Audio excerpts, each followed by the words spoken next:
an hour of silence. What would I do?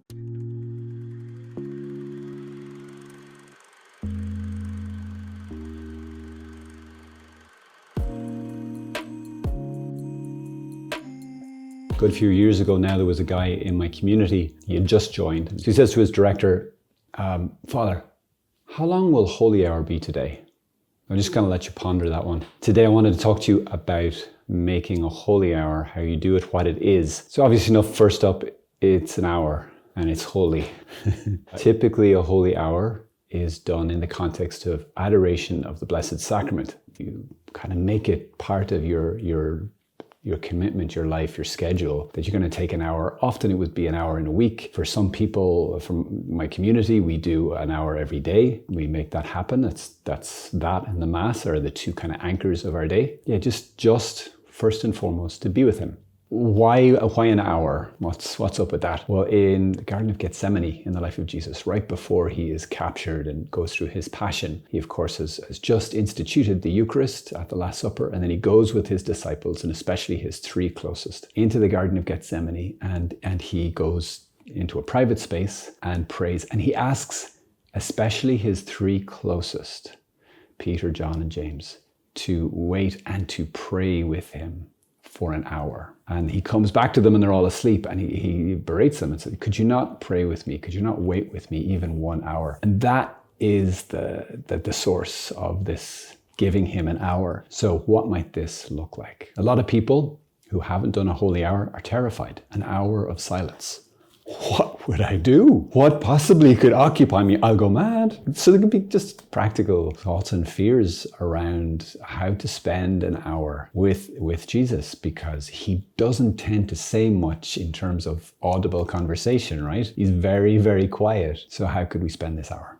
Firstly, you don't have to necessarily start with an hour. It's a tradition, but it also could maybe be something you could aim at. So to start with a half hour or even less if it's too much for you, and to build up to it. But to aim at it, it's a good target, and it's a good chunk of time that sort of fits once you're able for it. It's a good idea to start with maybe a little bit of a warm-up, so you don't have to go, straight into silence. You could take maybe 10 minutes just to calm yourself, whatever you've come from, just to be able to set that aside, and any fears, worries, concerns, be able to maybe think of those and remember they'll be there when you get back. Almost like taking a book and putting it on the shelf. You could take all these worries and thoughts and just close that book for a little bit, put it on the shelf, calm your mind, calm your body, and really try to be present. It's also good to remember and to make acts of faith in the reality that this really is Jesus. So you've just stepped off the street into this church, and Jesus is really there.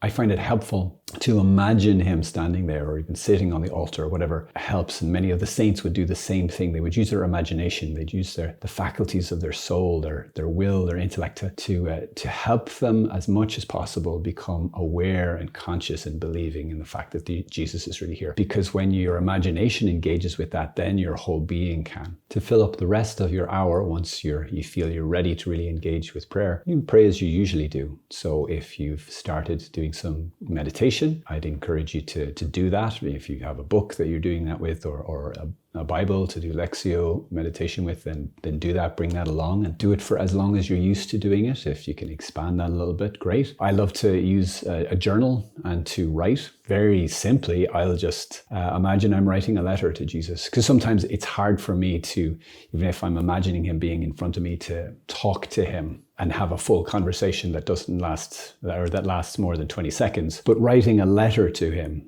I find really, really helpful. You could also read, bring some spiritual reading in there, just to read a little bit until something touches your heart, and then move from the reading and from being maybe touched or inspired into talking to him about it. Again, the same way, you could write that out, you could speak that out, not out loud if there's other people in the chapel. Some people who find it helpful will even listen to some music, some prayerful music, some Gregorian chant or some other kind of Christian music that they find helps them to pray. It shouldn't be a form of escape or wallpaper music, just something that really will help you to pray. And again, I would advise you that you use it somewhat similar to a book, spiritual book, that you would use it insofar as it will help you pray. If it's not helping you pray, or if it's a bit of an escape, then stop it and come back to just being in his presence and praying in a way that does help. Other ways to pray that are very typical in adoration is to take a time for thanksgiving, list the things you're grateful for, and then with each of them, pause and talk to him, express to him your gratitude.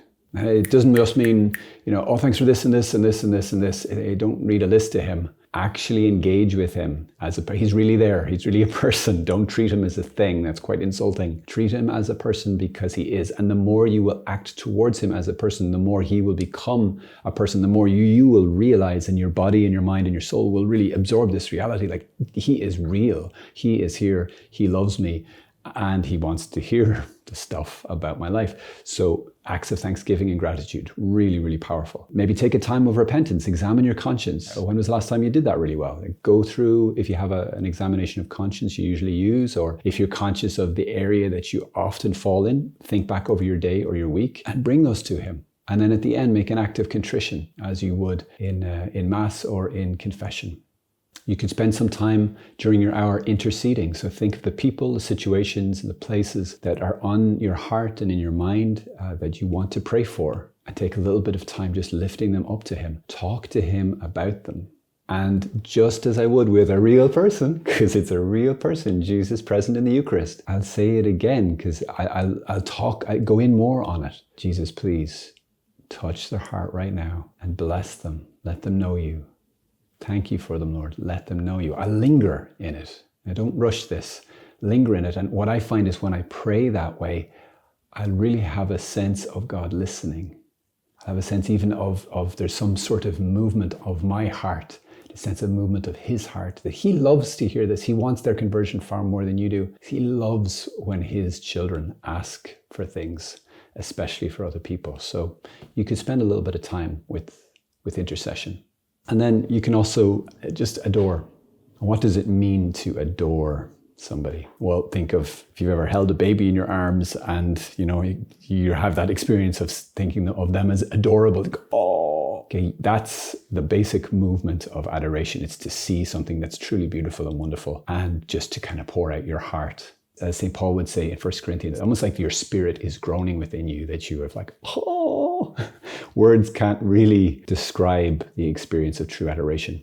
And so too, to take that human experience and then move it into the spiritual experience of being in Jesus' presence, imagining that he's really present because he is, you might say holding the reality in your imagination, and then reacting appropriately in an adoring way. Those are some of the ways that I pray in adoration. Other people do this sort of thing for their holy hour. Really encourage you, consider making this a regular part of your life. It is different praying in your room and praying in the presence of Jesus. Even though he hears us and he is everywhere by his power and his knowledge and his effects, he is not everywhere sacramentally, truly present, body, blood, soul, and divinity. That is only true in Catholic churches, and it is an unbelievable gift. So I really encourage you to make this part of your life. It is so worth it. It is life-changing.